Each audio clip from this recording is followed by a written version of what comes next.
ছাব্বিছৰ নিৰ্বাচনক লৈ নৱগঠিত চমৰীয়া সমষ্টিত AIDFৰ দলৰ তৎপৰতা। দলৰ অন্যতম প্ৰাৰ্থিত্ব প্ৰত্যাশী হিচাপে প্ৰক্ষেপ অধিবক্তা তথা দক্ষিণ কামৰূপ জিলা AIDFৰ সাধাৰণ সম্পাদক অধিবক্তা বৰহান আলী। ৰাজ্যৰ ২৬ৰ বিধানসভাৰ নিৰ্বাচন চমু চাপি অহাৰ লগে লগে দক্ষিণ কামৰূপৰ নৱগঠিত চমৰীয়া সমষ্টিত বিভিন্ন ৰাজনৈতিক দল ও দলৰ প্ৰাৰ্থিত্ব প্ৰত্যাশীসকলে চলাইছে নিজৰ নিজৰ তৎপৰতা। এই ক্ষেত্ৰত পিছ পৰি থকা নাই সৰ্বভাৰতীয় AIDFৰ দল। ২৬ৰ নিৰ্বাচনত সংখ্যালঘু অধ্যুষিত সমষ্টিখন দখলৰ বাবে AIDFৰ দলে ইতিমধ্যে আৰম্ভ কৰিছে বিশেষ তৎপৰতা।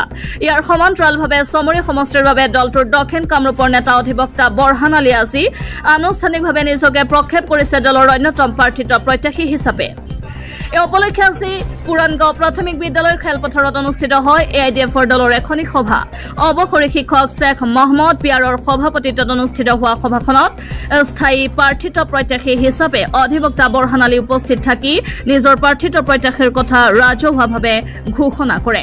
এই ক্ষেত্ৰত আগন্তুক দিনত নৱগঠিত চমৰীয়া সমষ্টিৰ ৰাইজৰ আশীৰ্বাদ বিচাৰে প্ৰাৰ্থিত্ব প্ৰত্যাশী অধিবক্তা বৰহান আলীয়ে।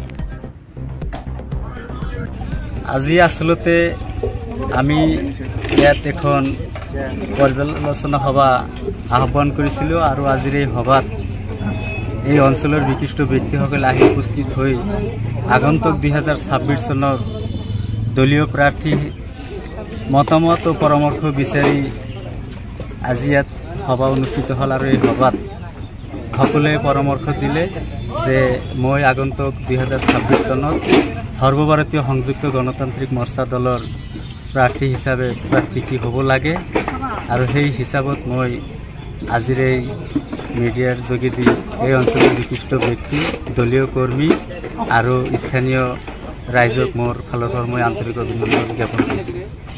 মই পূৰ্বৰ পৰাই দলৰ কাৰ্যকৰ্তা হিচাপে কাম কৰি আছোঁ। তথাপিতো যদি দলে ভাবে আগন্তুক ২৬ চনৰ বাবে মোক দলীয় টিকেট আগবঢ়ায় তেতিয়া মই নিশ্চিতভাৱে ২০২৬ চনত দলীয় প্ৰাৰ্থিত্ব আগবঢ়াম। কংগ্ৰেছৰ যি ভ্ৰষ্টাচাৰ নীতি আৰু তেওঁলোকৰ টিকেট কেন্দ্ৰিক যিটো যুঁজ হ'ব সেই যুঁজতেই তেওঁলোকে ২০২৬ চনত ২৭ নং চমৰীয়া সমষ্টিৰ পৰা তেওঁলোকে উৎখাত হ'ব বুলি মই ধাৰণা কৰোঁ। ইয়াত যিখিনি মূল সমস্যা আমাৰ এই অঞ্চলৰ সমাজৰ মানুহৰ মূল সমস্যা ৰাস্তা ঘাট কওক, শিক্ষা কওক, স্বাস্থ্যৰ ক্ষেত্ৰত কওক, এই সমস্যাসমূহ আগত যেনেকুৱা আছিল তেনেকুৱাই পৰি আছে।